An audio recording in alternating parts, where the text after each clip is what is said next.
Good morning students. જ્ઞાન મંજરી વિદ્યાપીઠ તરફથી ધરા અંધારે તમારું સ્વાગત કરે છે.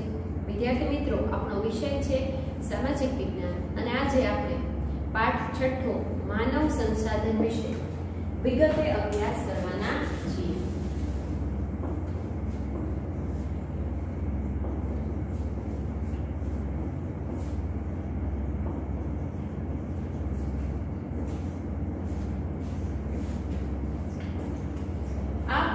જે લેક્ચરમાં આપણે પાઠ ભણ્યા તેમાં આપણે વિદ્યાર્થી મિત્રો ઇતિહાસના મુદ્દાની વિશે વિગતે અભ્યાસ કર્યો હતો, એટલે કે ભારતના ક્રાંતિવીરો વિશે વાત કરી ચૂક્યા છે.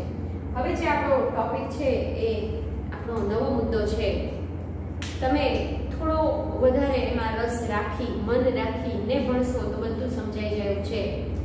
તો અર્થતંત્રને લગતી કેટલીક બાબતો આમાં આવશે. મુખ્ય મુદ્દા આપણા આમાં ભણવાના જે છે એમાં વસ્તી ગણતરી એટલે શું, વસ્તી ગણતરી કોને કહેવામાં આવે છે, વસ્તી અંગેના ખ્યાલો આપણે ભણવાના છે, વસ્તીની દ્રષ્ટિએ ભારતનું સ્થાન જોવાનું છે, વિસ્તારની દ્રષ્ટિએ ભારત અને ભારતથી મોટા વિસ્તાર ધરાવતા દેશોની વાત કરવાની છે, વસ્તી વૃદ્ધિ કોને કહેવાય, વસ્તી વૃદ્ધિ થવાના કારણો ક્યાં ક્યાં છે, અને એ પછી આપણે વસ્તીની વિવિધ માહિતી મેળવવાની છે, જેમાં આપણે વસ્તી ગીચતા વિશે વાત કરશું. વિદ્યાર્થી મિત્રો, વસ્તી ગીચતાને અસર કરનારા પરિબળો જોવાના છે, વધુ વસ્તી અને ઓછી વસ્તી ધરાવતા આપણા રાજ્યોની વાત કરવાની છે, જન્મદર, મૃત્યુદર, સ્થળાંતર, વસ્તીનું માળખું, વય જૂથ, વસ્તીના માળખામાં પાછી ઘણી બાબતો આવે જેમાં વય જૂથની વાત કરવાના છીએ, સ્ત્રી પુરુષની વાત કરવાના છે, ગ્રામ્ય અને શહેરી વસ્તીની વાત કરવાના છે.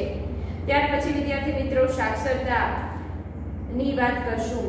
સાક્ષરતા કોને કહેવાય, વ્યાવસાયિક માળખું કોને કહે છે એની વિશે વાત કરશું, વસ્તીમાં પરિવર્તન કેવી રીતે આવી રહ્યું છે એની વાત કરશું, અને હાલમાં વસ્તી વૃદ્ધિ થવાના કારણો, આરોગ્ય જૂથ અલગ કરવામાં આવ્યું છે અને રાષ્ટ્રીય વસ્તી નીતિ કેવી ઘડવામાં આવી છે કે જેથી કરીને આ વસ્તી છે એ ઓછી કરી શકાય. આવા બધા મુદ્દા વિશે વિદ્યાર્થી મિત્રો આપણે આ પાઠમાં વાત કરવાના છીએ. તો માનવ સંસાધન શું છે પહેલા એ આપણે વાત કરીએ. તો માનવ સંસાધન એટલે માનવની, માણસની જે સંસાધન એટલે એની પાસે જે આરોગ્ય છે, જે શિક્ષણ છે, જે બુદ્ધિ છે, જે કલા કૌશલ્ય છે, તેના લીધે વિદ્યાર્થી મિત્રો એ માનવ છે સંસાધન બને છે. પરંતુ જે વ્યક્તિ મન બુદ્ધિનો છે, જે કોઈ આર્થિક પ્રવૃત્તિ સાથે જોડાયેલો નથી, જેને કોઈ કામ ગમતું નથી, આળસુ છે, બેઠી રહે છે, ના પોતાનો વિકાસ કરે ન તો કોઈ દેશનો પણ એની પાછળ જવાબદાર હોય વિકાસ થવા પાછળ, તો એ માનવ સંસાધન નથી. તો વિદ્યાર્થી મિત્રો આ માનવ વસ્તી છે જે સારું શિક્ષણ પ્રાપ્ત કરેલું હોય, જેનું આરોગ્ય સારું હોય, જેને બુદ્ધિ, કલા, કૌશલ્ય પોતાના આવડત પ્રમાણે પોતાનો અને દેશનો વિકાસ અંતે કરતા હોય, એ બધા માનવ સંસાધન કહેવામાં આવે છે. અને આ સંસાધન છે માનવ સંસાધન, તેના લીધે જ બીજા બધા સંસાધનોનો પણ વિકાસ થાય છે. તો એની વિશે આપણે વાત શરૂ કરીએ. તો વિદ્યાર્થી મિત્રો શરૂઆતમાં તમને એક પ્રવૃત્તિ આપી છે, પરંતુ હાલમાં તમે અત્યારે ક્લાસમાં આપણે સામસામે આપણે ભણી શકતા નથી, ક્લાસરૂમમાં એજ્યુકેશન નથી મેળવી શકતા, તો તમારે એક ઘરે પછી પ્રવૃત્તિ સાથે જ્યારે ફ્રી હો ત્યારે કરવાની છે. અને એ કઈ માહિતી મેળવવાની છે પ્રવૃત્તિ દરમિયાન એ તમને ટૂંકમાં જણાવું તો દરેક વિદ્યાર્થી એટલે તમે એક હો તો તમે પહેલા પોતાનું કુટુંબની બધી જ માહિતી ભેગી કરશે, જેમાં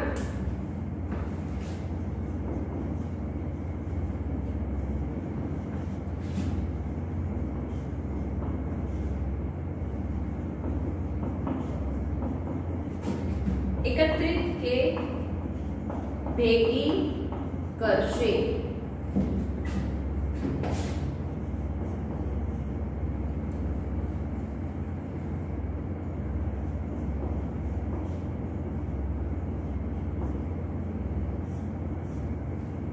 અને એમાં કઈ કઈ બાબત લખવાની છે, આ કુટુંબની માહિતીમાં કઈ કઈ બાબત, તો કે નામ, અભ્યાસ કે શિક્ષણ કહો,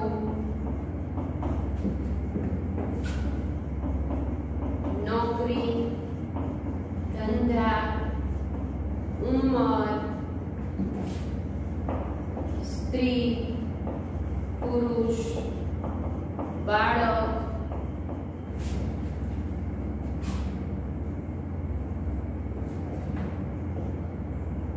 સરનામું કે એડ્રેસ, આવી માહિતી વગેરે માહિતી મેળવવાની છે.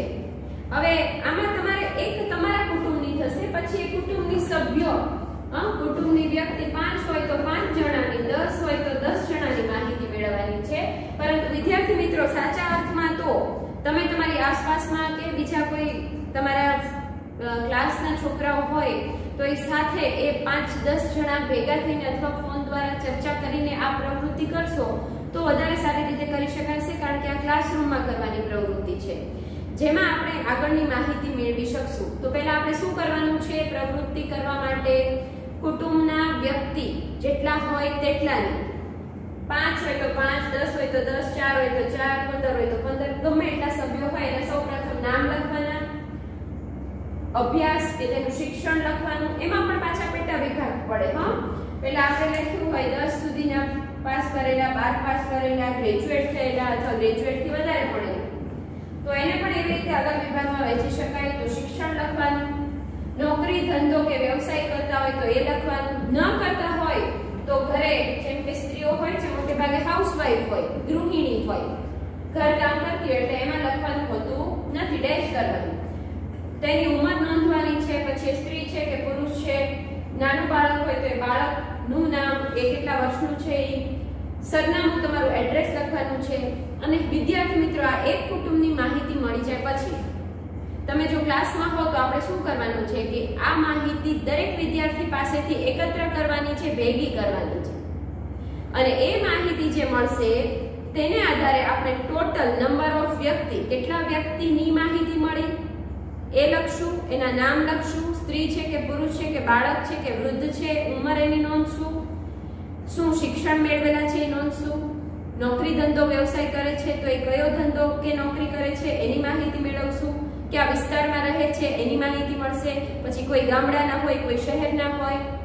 આ બધી માહિતી ભેગી કરીને વિદ્યાર્થી મિત્રો, આ જે માહિતી એકઠી કરો છો એ આપણા ક્લાસરૂમની થઈ, આપણે દરેક વ્યક્તિએ પોતાના કુટુંબની કરી, પરંતુ આવી જ રીતે દેશમાં પણ દર 10 વર્ષે આ જે માણસો આપણા દેશમાં વસે છે ને એની વસ્તીની ગણતરી કરવામાં આવે છે અને એની આધારે, એ ગણતરીના આધારે વિવિધ માહિતી મળતી હોય છે અને એ ચોક્કસ નિયત સમયે કરવામાં આવતી હોય છે.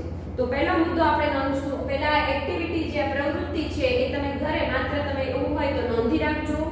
જ્યારે ક્લાસરૂમમાં મળશું, આપણે દરેક લેક્ચરનું રિવિઝન કરશું, ત્યારે આ જે તે પ્રવૃત્તિ હોય છે તેને આપણે પાછા ફરી વખત ક્લાસરૂમમાં કરશું. ખબર પડે, તમને ખ્યાલ હોય તો તમે તમારી રીતે આ જે માહિતી છે તે તમારા ગ્રુપમાં, તમારા ફ્રેન્ડ સર્કલમાં એકબીજા પાસેથી આપલે કરી શકો. એના આધારે એનાલિસિસ કરવાનું છે. એના આધારે તમને ખ્યાલ આવશે કે ટોટલ માહિતી મળી હોય તેમાં બાળકોની સંખ્યા કેટલી છે, સ્ત્રીઓની સંખ્યા કેટલી છે, પુરુષોની સંખ્યા કેટલી છે, કેટલા લોકો ધંધો કરી રહ્યા છે, કેટલા લોકો નોકરી કરી રહ્યા છે, ઉંમર કઈ છે ખ્યાલ આવશે, કેટલો અભ્યાસ કરેલ છે એનો ખ્યાલ આવશે, સરનામું એટલે એના આધારે ગામડાઓ અને શહેરમાં વસતા લોકોની સંખ્યા મળશે. તો આ વિવિધ પ્રકારની માહિતી આપણને આપણા કુટુંબના સભ્યો અને આપણા ગ્રુપના, આપણા બીજા વિદ્યાર્થીઓને મળી શકે. એવી જ રીતે વિદ્યાર્થી મિત્રો, દેશની પણ આવી માહિતી મેળવવામાં આવે છે જેને વસ્તી ગણતરી કહે છે. તો ભારત દેશમાં વસ્તી ગણતરી ક્યારે થાય છે આપણે એ બાબતની નોંધ કરી લઈએ. તો પહેલો પ્રશ્ન છે, શરૂઆતનો મુખ્ય મુદ્દો આપણે ગણી શકીએ. હવે આપણો પાઠ જે છે એ શરૂ થાય છે. તો એ આપણે બાબત નોંધશું કે વસ્તી ગણતરી એટલે શું. આ પ્રવૃત્તિ દ્વારા તમે એ બાબતને સમજી શકો. તો હવે આપણે એને વ્યાખ્યા સ્વરૂપે લખવાની છે કે વસ્તી ગણતરી એટલે શું, એ શા માટે કરવામાં આવે છે. 4 માર્કનો પ્રશ્ન 3 થી 4 માર્કમાં પણ પૂછાય છે. તો આપણે બધી બાબતો સમજવાની છે. તો વસ્તી ગણતરી જે આપણે નોંધશું,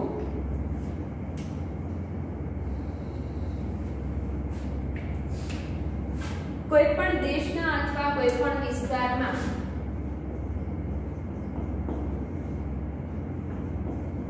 કોઈ પણ દેશના કે કોઈ પણ વિસ્તારમાં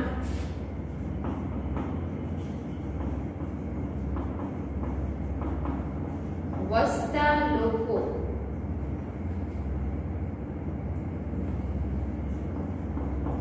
વિશેની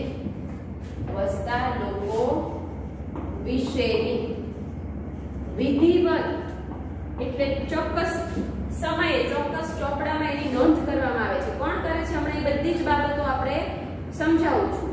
વિધિવત રૂપે માહિતી મેળવવી અને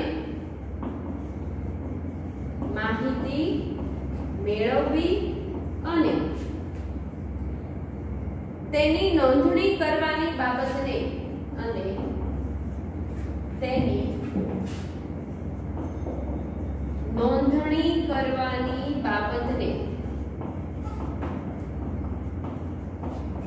વસ્તી ગણતરી કહે છે.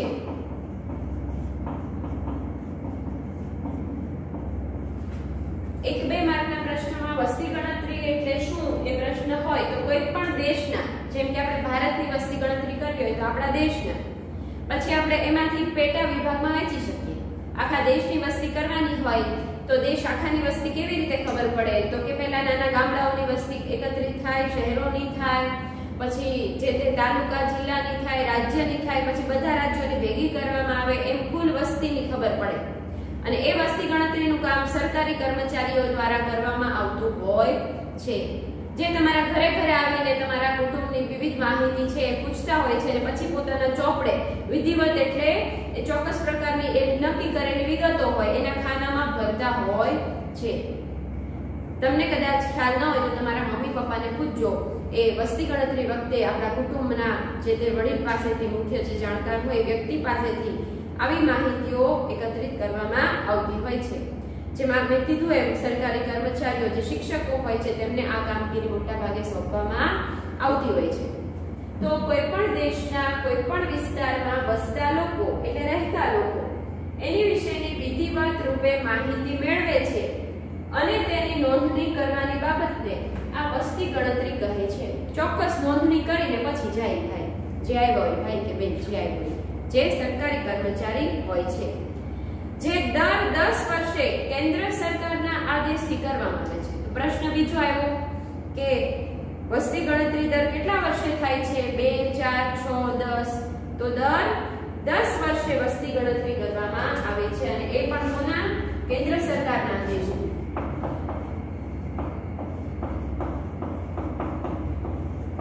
કેન્દ્ર સરકારના આદેશથી દર 10 વર્ષે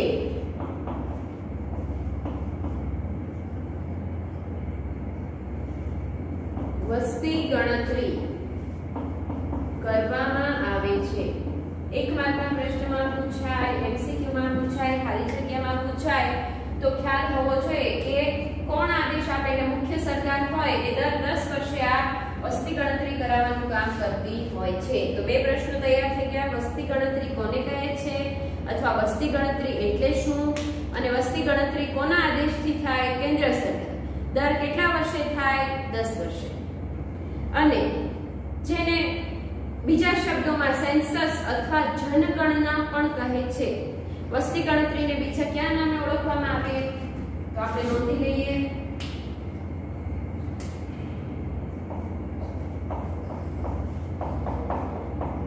વસ્તી ગણતરીને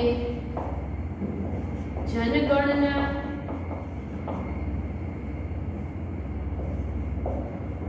કે સેન્સસ પણ કહે છે. એક એક માર્કના પ્રશ્નો થતા જાય છે વિદ્યાર્થી મિત્રો. જનગણના એટલે લોકોની ગણના, અંગ્રેજીમાં જેને સેન્સસ કહે છે તેના નામે પણ ઓળખવામાં આવે છે. વિદ્યાર્થી મિત્રો, આપણા દેશમાં 2011માં છેલ્લે સેન્સસ વસ્તી ગણતરી કરવામાં આવી હતી અને જે આઝાદી મળ્યા પછીની 7મી વખતની હતી. આઝાદી ક્યારે મળી? હવે આપણે એ ગણતરી કરી લઈએ કે 1947માં આઝાદી મળી તો 2011માં કેટલામી કીધી છે? 7મી વખતની હતી, બરાબર? તો 47 થી 2011 માં 7મી વખતની. તો પહેલી ક્યારે થઈ હતી? તો પહેલી આઝાદી પછી 51ની સાલમાં થઈ હતી. તો 2011 માં 7મી હોય તો 2001 માં, કારણ કે આપણે વાત કરી દર કેટલા વર્ષે થાય? 10 વર્ષે થાય. તો 2001 માં 2011 ના પહેલાના 10 વર્ષ એટલે 2001 એટલે કેટલામી? 6ઠી. પછી 1991 એટલે કેટલામી? 5મી. 1981 એટલે કેટલામી? 4થી. 1971 એટલે કેટલામી? 3જી. ત્યાર પછી 1961 એટલે કેટલી? 2જી. તો સૌથી પહેલી ક્યારે થઈ? 1951 માં, જે આઝાદી મળ્યા પછીના 51ના વર્ષથી વસ્તી ગણતરી કરવાનું શરૂ કરવામાં આવ્યું. કોના આદેશથી? કેન્દ્ર સરકારના આદેશથી. આઝાદી ક્યારે મળી? 1947 માં. ત્યાર પછી આપણે વાત કરી બંધારણ અમલમાં આવ્યું. બંધારણને અમલમાં આવ્યાનો દિવસ પ્રજાસત્તાક દિન તરીકે મનાવવામાં આવ્યો. ધીરે ધીરે આ કેન્દ્ર સરકાર રાજ્ય સરકારને બધો વહીવટ સોંપવામાં આવ્યો અને પછી આપણા દેશનો વિકાસ કરવા માટે આપણી જે આર્થિક પરિસ્થિતિ પડી ભાંગી હતી તે માટે અને આપણા દેશની વિવિધ પ્રકારની માહિતી મેળવવા માટેના હેતુથી આ વસ્તી ગણતરી છે, આ જનગણના છે તે 1951 થી કરવામાં આવી. એટલે 51 માં પહેલી, 61 માં બીજી, 71 માં ત્રીજી, 81 માં ચોથી, 91 માં પાંચમી, 2001 માં છઠ્ઠી અને 2011 માં સાતમી. તો વિદ્યાર્થી મિત્રો, હવે પછીના વર્ષે 2021 માં કેટલામી વસ્તી ગણતરી આવશે? 8મી. આવા પણ પ્રશ્નો તમને ટ્વિસ્ટ કરીને તમારું નોલેજ ચકાસવા માટે, ભલે કે પછી આમાં ટોપિક ન હોય પણ આવા પ્રશ્નો પૂછાતા હોય છે. તો તમારે તમને જે માહિતી મેળવી છે તેના આધારે જે તે તાર્કિક પ્રશ્નો પૂછાય, લોજિકલ પૂછાય તો ખબર હોવી જોઈએ. ભલે આપણો મુદ્દો એ નથી કે 2011 માં કેટલામી હશે, પણ તમને આ 2011 ની 7મી હોય તો પછીના 10 વર્ષે કેટલામી હોય ખબર પડવી જોઈએ ને. એટલે આવી રીતે તમારી આ જે ગણતરી છે તેને કરતા તમને આવડવું જોઈએ.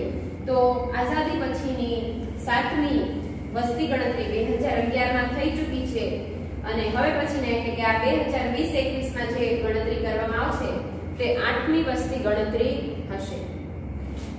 આ 2011 માં જે વસ્તી ગણતરી કરવામાં આવી તેની એક વિશેષતા હતી કે દરેક નાગરિકને એક યુનિક નંબર આપવામાં આવ્યો હતો અને ઓળખપત્ર આપવાનું આયોજન થયું હતું. 2011 ની વસ્તી ગણતરીની આ વિશેષતા ગણી શકો. 1-2 માર્કના પ્રશ્નમાં પૂછાય તેવો કે 2011 ની વસ્તી ગણતરીની વિશેષતા શી હતી?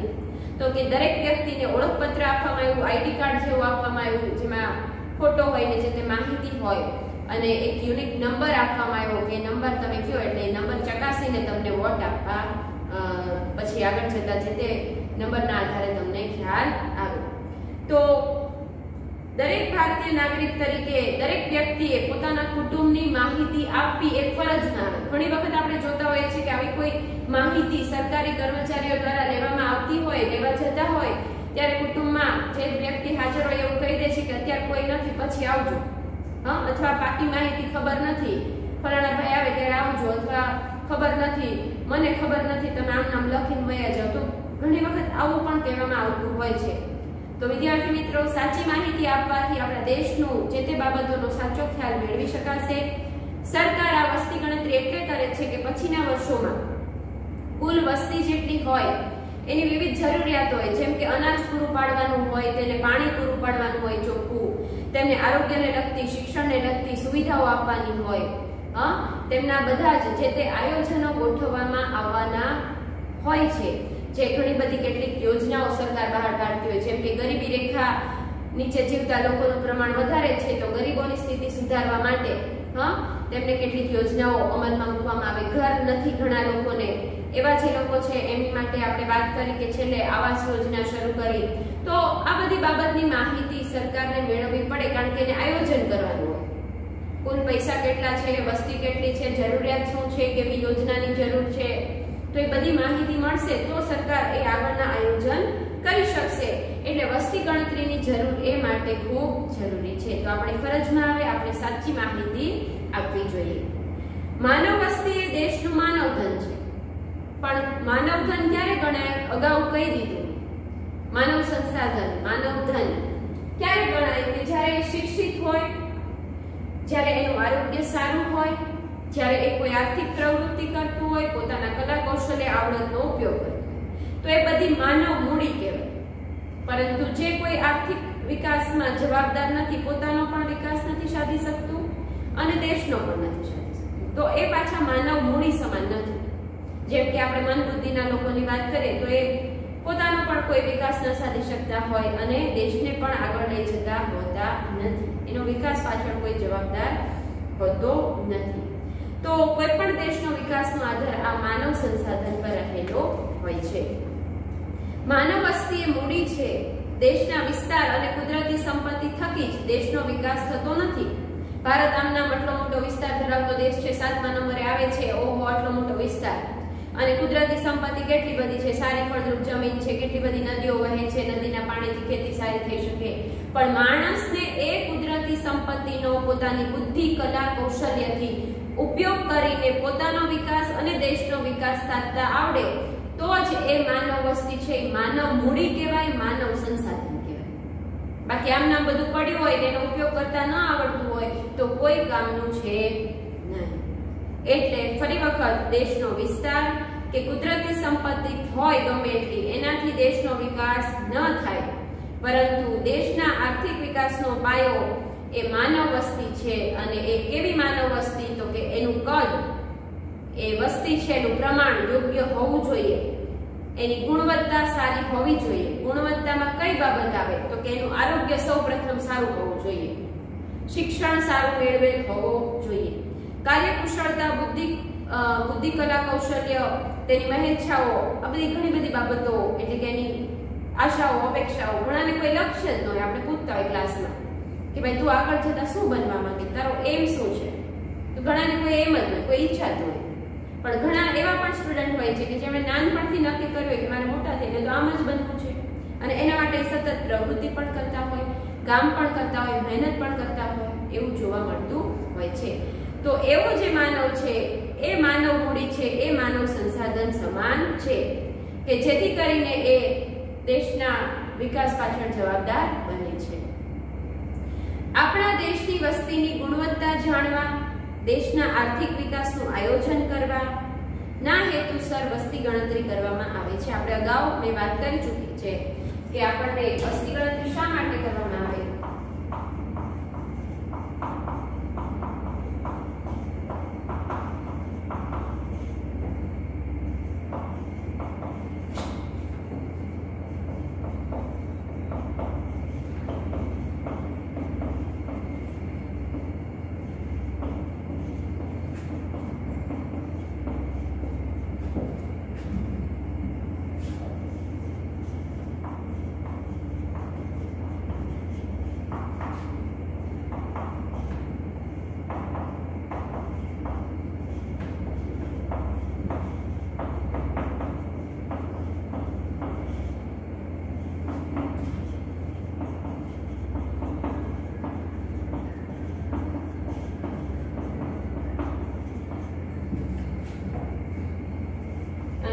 સરકારને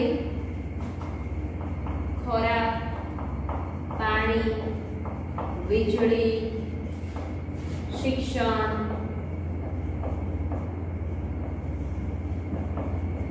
ઉદ્યોગ ધંધા વગેરે જેવી બાબતોનું આયોજન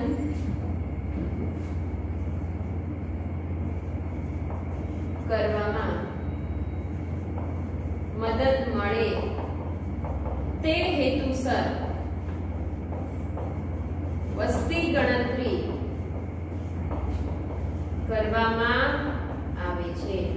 તો વિદ્યાર્થી મિત્રો, આ બાબત મુખ્ય મહત્વની ગણી શકાય. અગાઉ પણ કીધું કે બધી જ બાબતોનું આયોજન કરવું પડે. હા, તમે તમારા પપ્પાને પૂછજો પૂછજો કે પપ્પાની જે આવક હોય છે એમાંથી એ આખા મહિનાનું આયોજન કરતા હોય, જેમ કે શાકભાજી પાછળ આટલો ખર્ચ કરવો પડશે, છોકરાઓને શિક્ષણ પાછળ આટલો ખર્ચ છે, એની ફી ભરવાની, રિક્ષાની ફી ભરવાની, ટ્યુશનમાં જતા હોય તો એની ફી ભરવાની, ચોપડાઓ પુસ્તકો લેવાના કે અન્ય સામગ્રી લેવા એની પાછળનો ખર્ચો વિચારેલો હોય, વર્ષનું કેટલુંક અનાજ ભરવું પડતું હોય, તેલના ડબ્બા લેવાના હોય તો એની બાબતની હોય, આરોગ્યને લગતા કેટલાક પૈસાઓ છે એ સાચવીને રાખવા પડતા હોય છે કે ક્યારેક કોઈ માંદગી આવી જાય તો એવા સમયે એ વાપરી શકાય.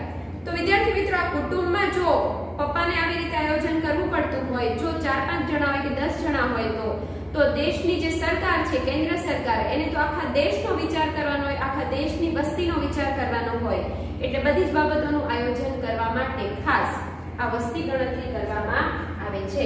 તો મુખ્ય આ બધા મુદ્દાઓ એમાં આવી શકે, બરાબર, જેમાં પંચવર્ષીય યોજનાઓ બહાર પાડવાની હોય, 5 વર્ષમાં સરકાર પછીના વર્ષોમાં એ લોકોને લગતી કેવી યોજનાઓ બહાર પાડશે, કેવી રીતે મદદ કરશે, જેમ કે ગરીબી દૂર કરવાના પ્રયાસ, જેમને રહેઠાણ નથી એ માટેની કેવી યોજનાઓ બહાર પાડશે, ખોરાક પાણીની વ્યવસ્થા કેવી રીતે કરશે, ઉદ્યોગો કેવા સ્થાપીને લોકોને રોજગારી આપશે, વીજળીની વ્યવસ્થા ગામડાઓમાં કેવી રીતે પહોંચાડશે, શિક્ષણ કેવી રીતે આપશે, એટલે શૈક્ષણિક સંસ્થાઓ ખોલવાની હોય, જેમ કે શાળા કોલેજોની સ્થાપનાની જરૂર હોય, સંરક્ષક એટલે કે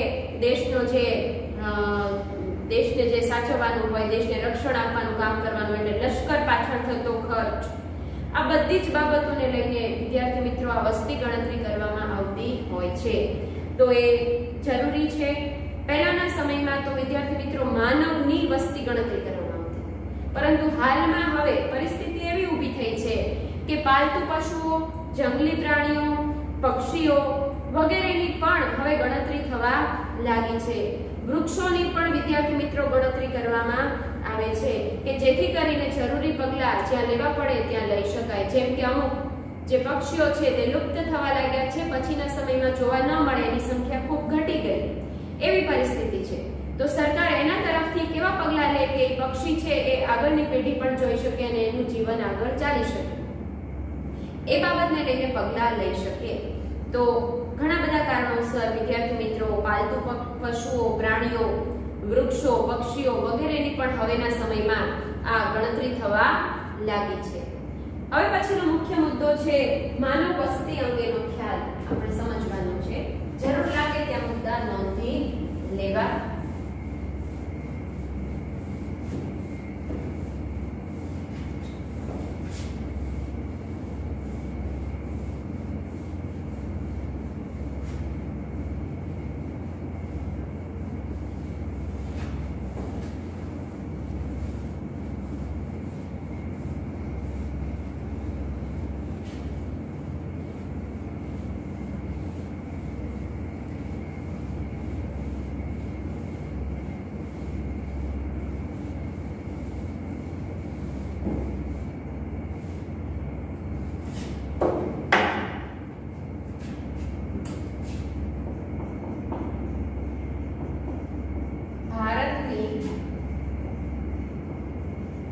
વસ્તી અંગેનો ખ્યાલ.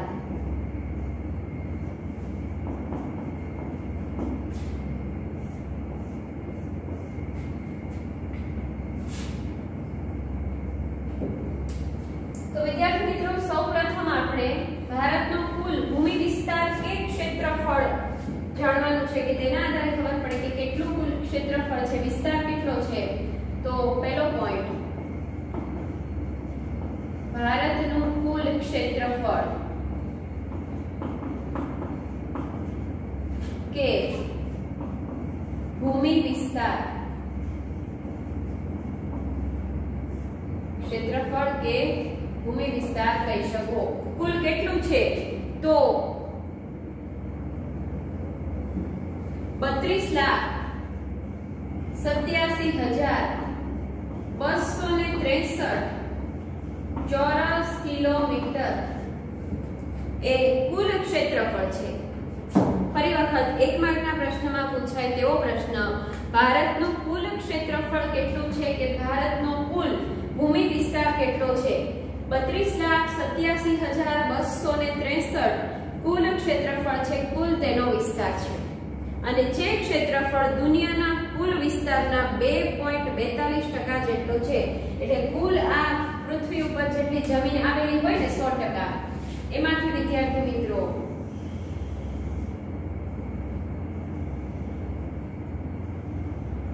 2.42% જેટલો ભાગ કોનો છે?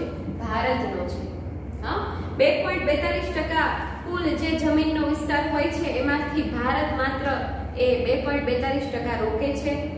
વિસ્તારની દ્રષ્ટિએ ભારત દુનિયામાં 7મા ક્રમે આવે છે. તો એ આપણે નોંધી લેશું.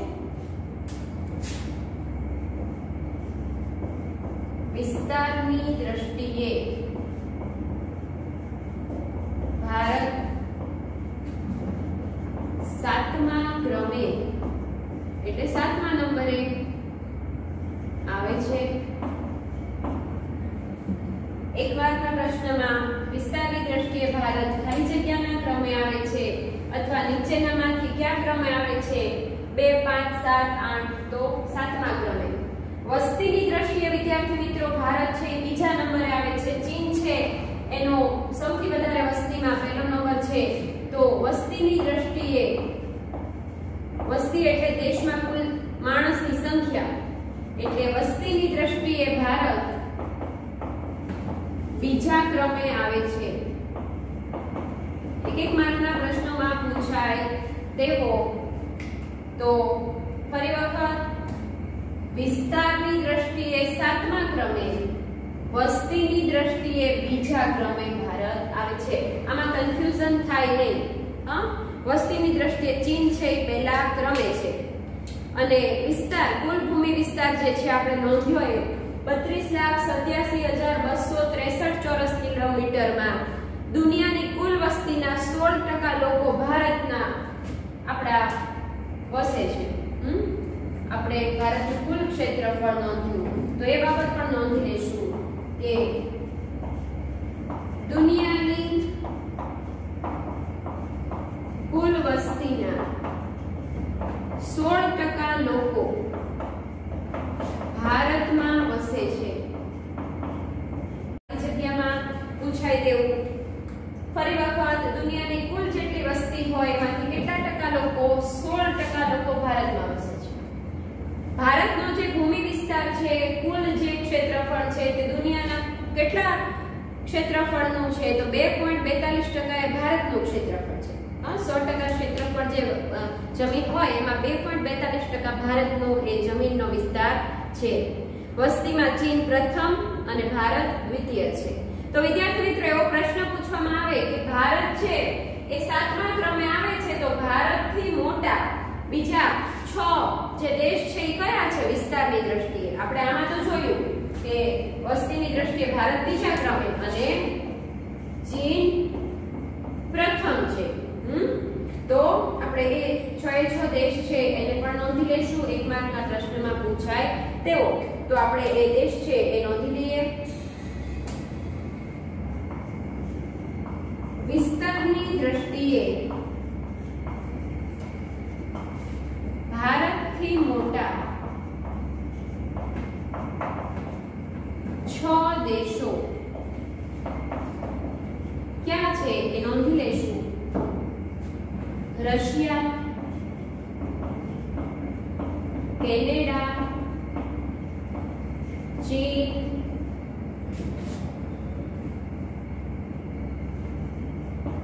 યુએસ,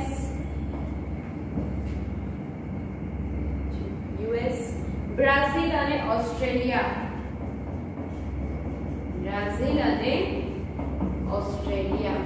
એક માર્કના પ્રશ્નમાં મહત્વનું ગણવાનું કે ભારતથી મોટા 6 વિસ્તારની દ્રષ્ટિએ દેશ હોય એ ક્યાં છે? તો ફરી વખત રશિયા, કેનેડા, ચીન, યુએસ, બ્રાઝિલ અને ઓસ્ટ્રેલિયા. શેમાં મોટા છે? વિસ્તારની દ્રષ્ટિએ મોટા છે. જ્યારે વસ્તીની દ્રષ્ટિએ પહેલા નંબરે કોણ છે? ચીન છે. ભારતનો ક્રમ કેટલામો? બીજો. વિસ્તારની દ્રષ્ટિએ ભારતનો કેટલામો ક્રમ? 7મો. આ 7મો ક્રમ છે તો એનાથી 6 જે મોટા પહેલા 6 નંબરે આવે છે કયા દેશો? રશિયા, કેનેડા, ચીન, યુએસ, બ્રાઝિલ અને ઓસ્ટ્રેલિયા. ઓસ્ટ્રેલિયા. તો આ વસ્તીની દ્રષ્ટિએ અને વિસ્તારની દ્રષ્ટિએ ભારતનું સ્થાન આપણે દુનિયાના દેશોમાં જોયું. હવે વિદ્યાર્થી મિત્રો એક પ્રવૃત્તિ તમને પાછી આપવામાં આવી છે, જેમાં તમને 2011 ની વસ્તી ગણતરી મુજબ કેટલીક વિગતો તમારે લખવાની છે. તો એ વિગતો હું તમને માત્ર આપણી જાણકારી માટે છે, તમે મોબાઈલમાં પણ સર્ચ કરી શકો કે 2011 ની દેશની આપણી કુલ વસ્તી કેટલી હતી, જેમાં પુરુષોની સંખ્યા, સ્ત્રીઓની સંખ્યા કેટલી હતી, પછી રાજ્યનું મેળવવાનું છે ગુજરાતનું, અને પછી આપણા ગામનું, શહેરનું એટલે ભાવનગરનું. તો આ ત્રણેય માહિતી છે એ મેં નોંધી રાખી છે, એ તમને હું લખાવું છું, તમારી જાણકારી માટે છે. આમાંથી કોઈ પ્રશ્ન એવો પૂછાતો હોતો નથી, માત્ર કુલ વસ્તી અને ગુજરાતની વસ્તી યાદ રાખો તો પણ ચાલે.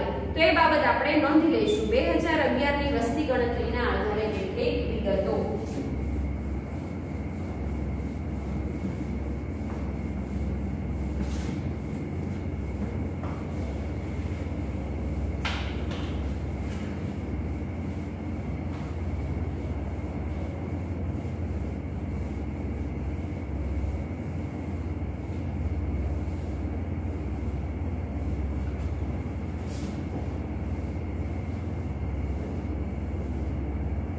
આમાંથી કોઈ પ્રશ્ન નથી, માત્ર તમારે માહિતી કેવી રીતે મેળવી શકાય એ જાણવા માટે છે.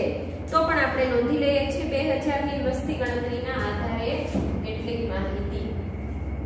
2011 ની વસ્તી ગણતરીની વિગતો.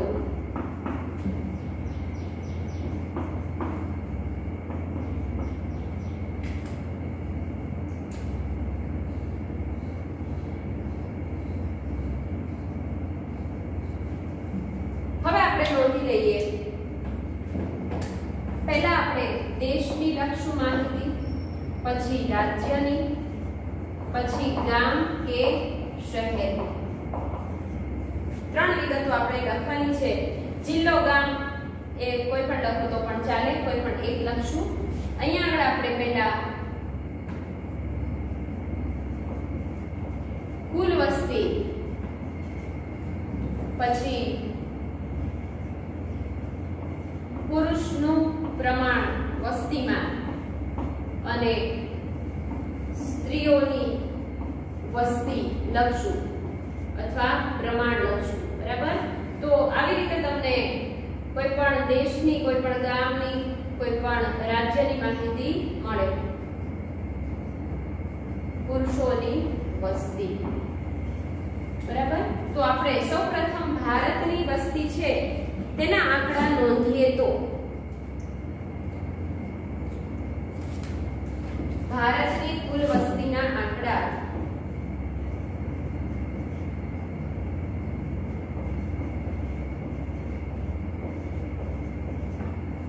જેમાં પુરુષનું પ્રમાણ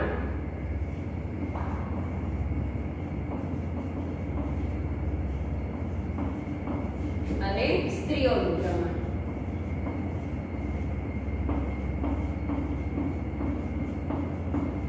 હવે આ બંનેનું ટોટલ કરો એટલે ઇઝ ઇક્વલ ટુ આ મળે. બરાબર? એમાં દેશની બધી જ વસ્તી આવી ગઈ, દેશના તમામ રાજ્યોની, તમામ શહેર, ગામ, કોઈ પણ વિસ્તારમાં, જંગલમાં વસતા કે ગમે ત્યાં વસતા બધાની ગણતરી થઈ ગઈ હોય છે. તો કુલ વસ્તી આ છે. આ બંને પુરુષોની અને સ્ત્રીઓની સંખ્યાનું ટોટલ કરતા આપણને આ કુલ વસ્તી મળે છે. તો એવી રીતે વિદ્યાર્થી મિત્રો રાજ્યોની વાત કરીએ, આપણા ગુજરાત રાજ્યની, રાજ્યમાં આપણે ક્યાં વસવાટ કરીએ છીએ તો ગુજરાતમાં, એટલે આપણે ગુજરાતની માહિતી આમાં નોંધવાના છીએ. તો કુલ વસ્તી પહેલા લખશું, પછી પુરુષોની સંખ્યા લખશું અને પછી લખશું સ્ત્રીઓની સંખ્યા.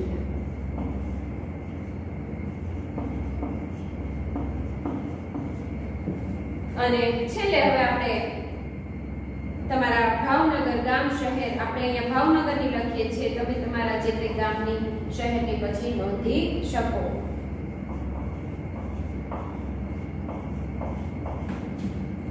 અને જેમાં પુરુષોની સંખ્યા છે અને સ્ત્રીઓની સંખ્યા નોંધી. હવે વિદ્યાર્થી મિત્રો, આપણે અગાઉ કીધું એમ કે આમાંથી કોઈ માહિતી તમને પૂછાતી નથી, માત્ર તમારે માહિતી કેવી રીતે મેળવી શકાય એની એક એક્ટિવિટી કરવા માટે અહીંયા એક કોષ્ટક આપેલું હતું.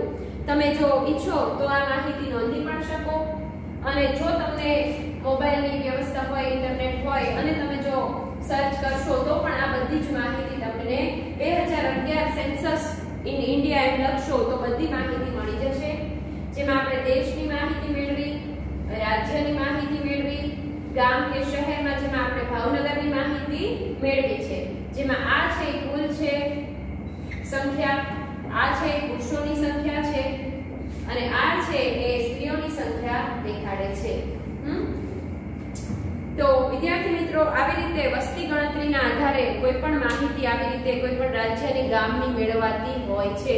અને અગાઉ કીધું એમ સરકારને ઘણા બધા આયોજન કરવા પડતા હોય છે. આર્થિક વિકાસનું આયોજન હોય, પંચવર્ષીય યોજનાઓ દરમિયાન ખોરાક, પાણી, રહેઠાણ, ઉદ્યોગો, વીજળી, રોજગારી વગેરે બાબતો, શિક્ષણ વગેરે બાબતોનું પણ આયોજન કરવું પડતું હોય છે. તે માટે આ વસ્તી ગણતરી કરવામાં આવે છે. તો વિદ્યાર્થી મિત્રો, આજનો આપણો લેક્ચર અત્યારે અહીંયા સુધી રાખીએ છીએ. પછીના લેક્ચરમાં આપણે વસ્તી વૃદ્ધિ અને વસ્તી વૃદ્ધિના કારણો વિશે વિગતે અભ્યાસ કરશું. તો હવે આપણે આજનું હોમવર્ક નોંધી લઈએ.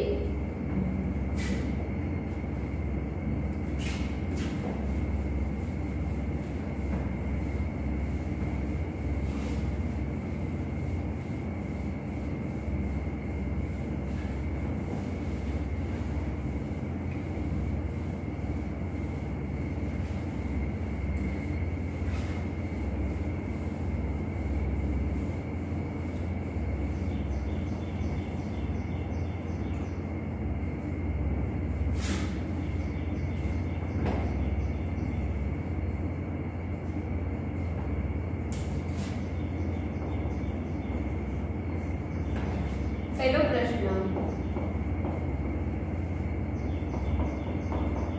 વસ્તી ગણતરી એટલે શું? તે શા માટે કરવામાં આવે છે?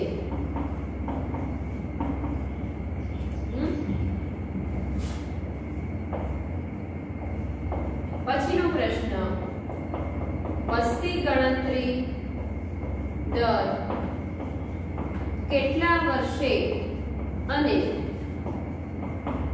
કોના આદેશથી કરવામાં આવે છે?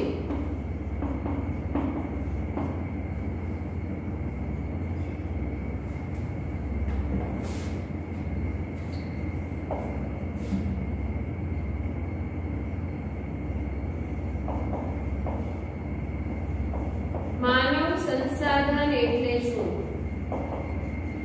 આપણે અગાઉ વાત કરી ચૂક્યા છે કે સંસાધન ક્યારે બને? જ્યારે ઉપયોગમાં આવતું હોય, જ્યારે માણસ છે એનું આરોગ્ય સારું રહેતું હોય, માણસ છે સારું શિક્ષિત હોય, માણસ છે તેને કલા, કૌશલ્ય, બુદ્ધિ, આવડત દ્વારા કુદરતી સંપત્તિઓનો ઉપયોગ કરીને એમાંથી પોતાનો વિકાસ અને દેશનો વિકાસ સાધતા આવડતું હોય તો એ માનવ સંસાધન છે.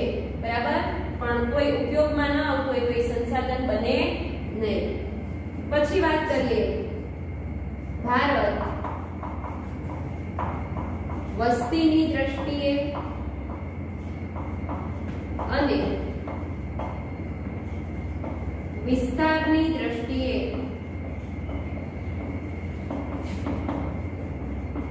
કેટલામા ક્રમે આવે છે? અને છેલ્લો પ્રશ્ન,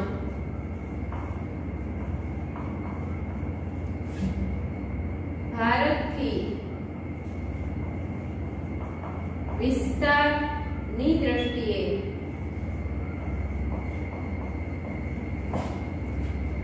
મોટા 6 દેશોના